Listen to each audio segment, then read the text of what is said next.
जय श्री कृष्ण भक्तों। रमा एकादशी। धर्मराज युधिष्ठिर बोले कि हे भगवान, अब आप मुझे कार्तिक मास की कृष्ण पक्ष की एकादशी की कथा सुनाइए। इस एकादशी का क्या नाम है तथा इसमें कौन सा फल मिलता है, यह सब विस्तार पूर्वक कहिए। श्री कृष्ण भगवान बोले, कार्तिक मास के कृष्ण पक्ष की एकादशी का नाम रमा है। इसके व्रत से समस्त पाप नष्ट हो जाते हैं। इसकी कथा इस प्रकार है। प्राचीन काल में मुचकुंद नाम का एक राजा राज्य करता था। उसके इंद्र, वरुण, कुबेर, विभीषण आदि मित्र थे।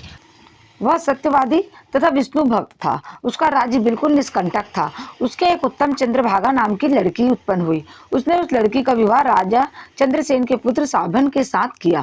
एक समय जब कि वह अपने ससुराल में थी, एक एकादशी पड़ी। चंद्रभागा सोचने लगी कि अब एकादशी समीप आ गई है, परंतु मेरा पति अत्यंत कमजोर है, परंतु मेरे पिता की कठिन आज्ञा है। जब दशमी आई तब राज्य में ढिंढोरा पीटा। तुझको सुनकर शोभन अपनी पत्नी के पास गया और बोला कि हे प्रिय, तुम मुझे कुछ उपाय बताओ, क्योंकि मैं व्रत करूंगा तो मैं अवश्य मर जाऊंगा। इस पर चंद्रभागा बोली, हे प्राणनाथ, मेरे पिताजी के राज्य में एकादशी के दिन कोई भोजन नहीं कर सकता। यहाँ तक कि हाथी, घोड़ा, ऊंट, पशु आदि भी तृण, अन्न, जल आदि ग्रहण नहीं करते।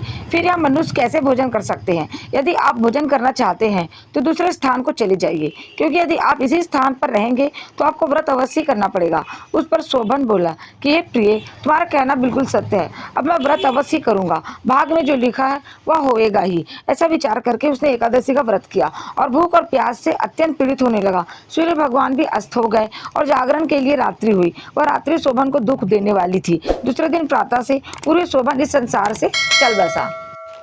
राजा ने उसके मृतक शरीर को दहन करा दिया। चंद्रभागा अपने पति की आज्ञा अनुसार अग्नि में दहन न हुई, परंतु पिता के घर में रहना उत्तम समझा। रमा एकादशी के प्रभाव से शोभन को मंत्रांचल पर्वत पर धन धान्य से युक्त तथा शत्रु रहित एक उत्तम नगर प्राप्त हुआ। उसके महल में रत्न तथा स्वर्ण के खंभे लगे हुए थे। वहां पर वह स्वर्ण तथा मणियों के सिंहासन पर सुंदर वस्त्र तथा आभूषण से युक्त बैठा हुआ था। आभूषण से युक्त गंधर्व तथा अप्सरा इसकी स्तुति कर रहे थे। उस समय राजा शोभन दूसरा इंद्र प्रतीत हो रहा था। एक समय मुचकुंद नगर में रहने वाला एक सोम शर्मा नाम का ब्राह्मण तीर्थ यात्रा के लिए निकला। उसने घूमते घूमते उसको देखा। वह ब्राह्मण उसको अपने राजा का जमाई जानकर उसके निकट गया। राजा शोभन ब्राह्मण को देख आसन से उठ खड़ा हुआ और अपने ससुर तथा स्त्री चंद्रभागा की कुशलता को पूछने लगा। सोम शर्मा ब्राह्मण बोला कि हे राजन, हमारे राजा कुशल से हैं तथा आपकी पत्नी भी कुशल से है। अब आप अपना वृत्तांत बतलाइए। मुझे यह बड़ा आश्चर्य है कि ऐसा विचित्र और सुंदर नगर, जिसको ना मैंने तो कभी देखा और न कभी सुना, आपको किस प्रकार प्राप्त हुआ है। शोभन बोला कि हे देव, यह सब कार्तिक मास की कृष्ण पक्ष की रमा एकादशी के व्रत के प्रभाव से प्राप्त हुआ है। इससे मुझे यह अनुपम नगर प्राप्त हुआ, परंतु यह अध्रुव है। इस पर ब्राह्मण बोला कि ये राजन, यह अध्रुव क्यों है और ध्रुव किस प्रकार हो सकता है, सो आप मुझे समझाइए। मैं आपके कहे अनुसार ही करूंगा, आप इसमें बिल्कुल झूठ न समझे। शोभन बोला कि हे देव, मैंने अश्रद्धा पूर्वक व्रत किया था, उसके प्रभाव से मुझे यह नगर प्राप्त हुआ, इसलिए मैं इसे अध्रुव मानता हूँ।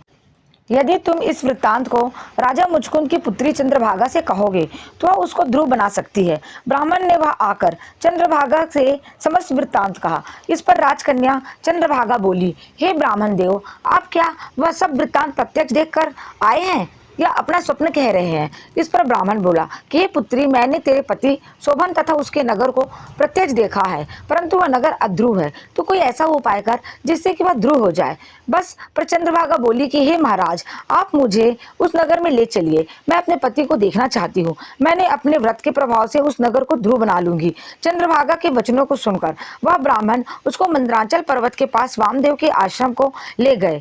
वामदेव ने उसकी कथा को सुनकर चंद्रभागा को मंत्रों से अभिषेक किया। चंद्रभागा मंत्रों तथा व्रत के प्रभाव से दिव्य देह धारण करके पति के पास चली गई। शोभन ने अपनी स्त्री चंद्रभागा को देखकर प्रसन्नता पूर्वक उसे वामंग में बैठाया। चंद्रभागा बोली कि हे प्राणनाथ, अब आप मेरे पुण्य को सुनिए। जब मैं अपने पिता के घर में 8 वर्ष की थी, तभी से मैं सविधि एकादशी का व्रत करने लगी हूँ।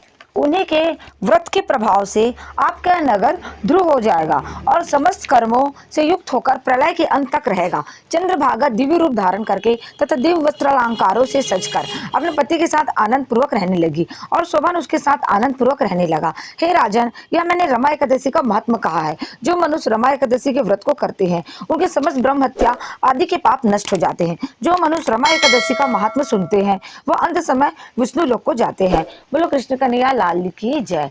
भक्तों, यदि आपको हमारी यह कथा अच्छी लगी हो तो लाइक, शेयर और सब्सक्राइब जरूर करिए। जय श्री कृष्णा।